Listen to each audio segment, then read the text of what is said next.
Intra-abdominal pressure.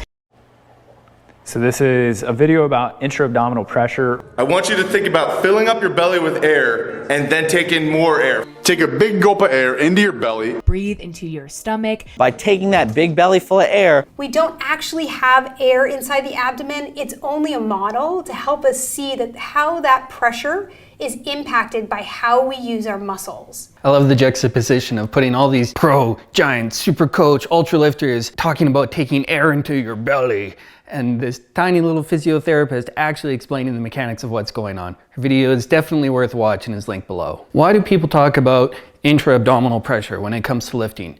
Because fancy words taken from medical websites make you sound like an expert. There was no Latin for me to goof on with that one. And while it does technically describe part of what people are trying to accomplish, the fixation on the buzzword or cue leads to misunderstandings and some outright wrong information. Here are two examples. Do it the way I'm showing you here. Breathe out and tighten down. Now, what do I mean by bracing? I'm not talking about flexing your abs. I'm talking about once you pull your air in, push out your abdominal wall as much as you possibly can.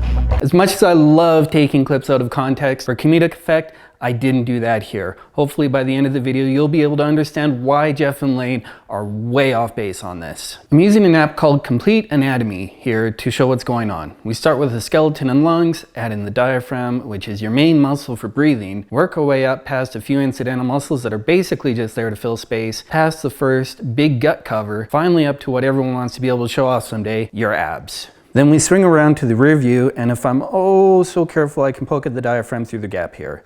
This is important because it shows that between these three pelvic floor muscles and your diaphragm, there's nothing there but organs. The takeaway of this is that when we're talking about intra-abdominal pressure, that is pressure in the abdomen, we're talking about squeezing your guts between your lungs and our pelvic floor. If this balloon is your guts, what happens when you squeeze it between your pelvic floor and your diaphragm? Squishes out to the sides, right? This is the breathe into your belly all your tuber pros are trying to get you to do. That really doesn't create any pressure though, does it? If the guts move, they're not getting squished, just moved. Here's where a lot of tubers will once again try to get you on your back. For some reason, they think that to learn how to breathe, you need to be lying down. You've already seen them tell you that you need to breathe into your belly. And clearly, because you're watching videos, you're too stupid to do something that you've been doing 20,000 times a day, every day, for your whole life, in any position other than lying down. Whoa there, let's dial that down a notch. Okay, let's all assume anyone with lungs can figure out the difference between chest breathing and belly breathing. It is not belly breathing. Feels like we're getting a whole lot of nowhere fast, doesn't it? That's what happens when you rely on cues instead of understanding. So on to the learning. Normal resting breathing only uses about 10% of your lung capacity by volume. You never fully inhale or exhale. You breathe just enough to feel comfortable. Wikipedia link below. And studies show that the amount of breathing pressure you can generate doesn't increase noticeably when you have more air in your lungs. Link again below. As long as you've got a certain minimum amount of air, you can breathe out with about as much force as you're ever going to be able to. Happily enough, the certain minimum amount of air you need for roughly maximum pressure is just on the high end of that comfortable resting breathing we've talked about. For most people, most of the time, any extra amount of air volume, take a big breath into your belly, won't help you build any more pressure. And if carried to an extreme, will actually hurt rather than help. But Moose, that doesn't make any sense. The more air you have, the more you can squeeze it, and the more pressure you can create. All the powerlifters say to do this. Well, sure, they do, and we can talk about powerlifters versus everyone else later. But first, you should know that on average, a human can't produce more than about 2 psi anyway. And as already mentioned, that doesn't really change with the volume of air that you're holding.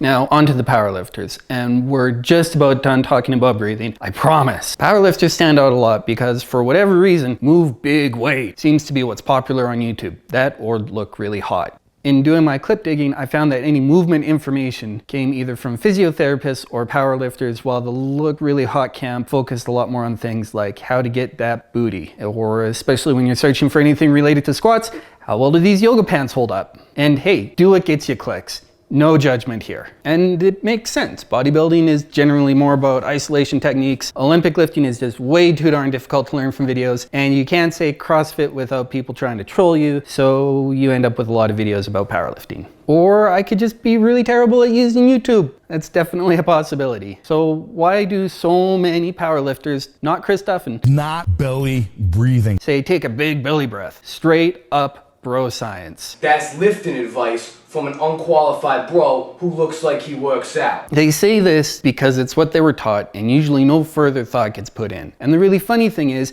if you watch closely, you'll find that the big belly breath idea isn't happening, like at all. Let's take a look at just a few. First up, Stephanie Cohen, moderate breathing, and it almost looks like she does a normal breath in and out, then takes a bit of a sip of air right before the lift.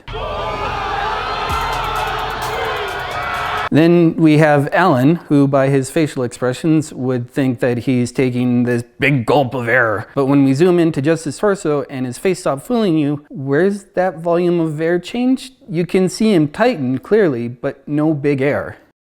Now here's 19-year-old Vilma getting first place at the European Powerlifting Federation, lifting more than I ever will.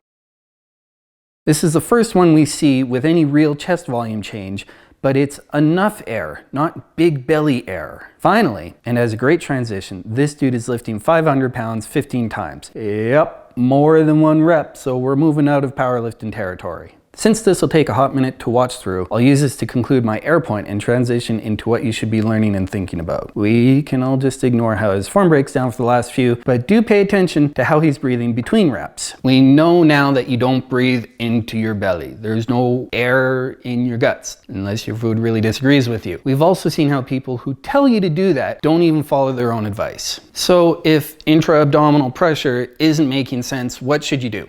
Simple, you brace your core. And when I say core, I mean everything between your neck and your hips. Focusing on intra-abdominal pressure leaves your thoracic section, everything above your diaphragm, and your pelvis, whatever's between your abdomen and your legs, just sort of flopping in the wind. This, combined with other bad cues, leads to some of the nasty, dangerous stuff that I'll cover in a later video. For this, I simply want you to learn how to brace your core. Those are your keywords. Brace your core. This is nothing new. Here's a few clips of the same tubers talking about it. Brace your core. Brace down. Brace around that. Brace the core. And it's key that air comes in and it goes down and out. And it tell you to push your obliques out. That's going to create maximal tension. That last clip shows a little more why I feel there's room for a video like this. He's not wrong. He's just explaining it in a really weird way. I don't see anything that really explains what you're supposed to be doing very well. So we've talked about the diaphragm and the pelvic floor, and we've also mentioned the abs. The last two big groups of muscles that you're gonna need turned on are the obliques, which is your side muscles, and your lats, which are your back muscles. We're specifically not gonna talk about the erectors because they'll get demonetized. Also, consciously activating your erectors almost always leads to poor positioning. Speaking of poor positioning, everything is always in the context of maintaining a neutral spine, which I'll go over again in more detail in another video. If you have no clue what it is, the quick and dirty is to make sure that your hips are under you, no twerking or thrusting, generally good posture, and your head looking forward, not up or down. Once you have good posture, you're gonna start by tightening or flexing your abs. You're not sucking them in, you're not pushing them out, you're just making them tight. One good way to know you've done this properly is by checking your sides. Push your fingers into your sides just above your hips. When you tighten correctly, your fingers should get pushed out. This is where the powerlifters fall down in a big way. By always using a belt and their main stability cue being push your abs out into the belt, you can actually miss having your obliques active. Next, make sure you're using your diaphragm by bearing down like you're giving birth or have been backed up for weeks. Don't relax your pelvic floor though, as an imbalance in diaphragmatic and pelvic pressure can lead to the dreaded powerlifter pee. Yeah, some lifters pee mid-lift. I'm not going to put a clip into that. You can find that on YouTube on your own. This is the extent of what most people mean when they say intra-abdominal pressure, and it's not enough. I can be abdominally solid and still have my chest moving around. You don't want that. This little guy, we'll call him Bob, is a push puppet. He's called that because you push a spring in his base and you can make him move, like a puppet. The way it works is by attaching strings from the base up through the various parts. And when you push on the spring, it lets slack into the strings. He falls over. When you release the strings get pulled and all of his parts come into alignment. Once the strings are tight, he doesn't move anymore. The strings are holding all of his body parts against each other and he's very, very stable, except for his little tail. That's on a different string. Your strings are your muscles. If you make your core muscles tight, you too will be very, very stable. The main strings for you are going to be your lats, your back muscles. Pull down on your chest and your back using your lats, and that will let you get the last little bit of strength out of your abs. This is where real core stabilization comes from. You make a structure, like one of Bob's little parts, out of your abs, your diaphragm, your obliques, and your pelvic floor. Then squeeze down on it using your lats. Watch this in action.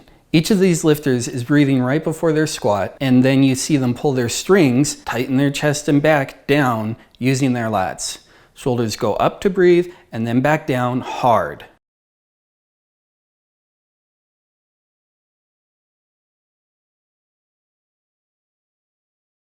You can see the difference between when I'm breathing and only doing the intra-abdominal pressure, and when I'm breathing and pulling down with my lats as well. Let's have another look at Bob and see what happens when we put a little bit of slack into his strings. He can more or less stay upright, but you can see how much slop and play he has between his parts. This is what happens when you follow bad cues like breathe into your belly. And you can see this guy doing it. He's relying on his lower back muscles to keep him upright and letting his abs go slack to breathe. And you can get away with that, just like Bob can. But imagine your spine are like Bob's parts. Don't think that's very good for it. That brings us finally to what about if you're not a power lifter and you're doing more than one rep? You're gonna have to breathe sometime and you'll wanna stay braced as much as possible. So what do? Being able to brace your core has way more uses than squats at the gym. You can also use it on deadlifts. Pause for laughter.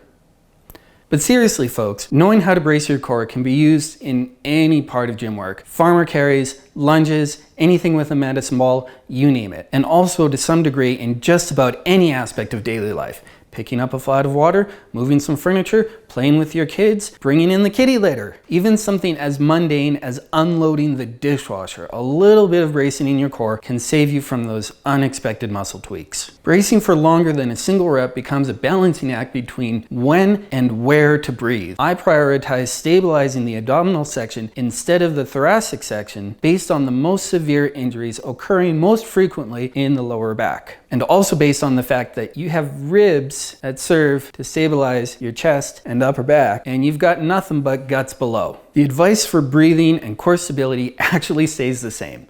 Lock down your abdomen so that it turns into one of Bob's little sections and breathe into your chest. Keep as much tension in your strings as you can, but the air has to go somewhere. This is the part that takes real practice, though you still don't need to lie down for it. Being able to maintain core stability while breathing enough to do the work you need to do is a difficult skill to master. So don't be afraid to take shortcuts by timing between reps, taking shallower breaths, or even taking breaks from the work.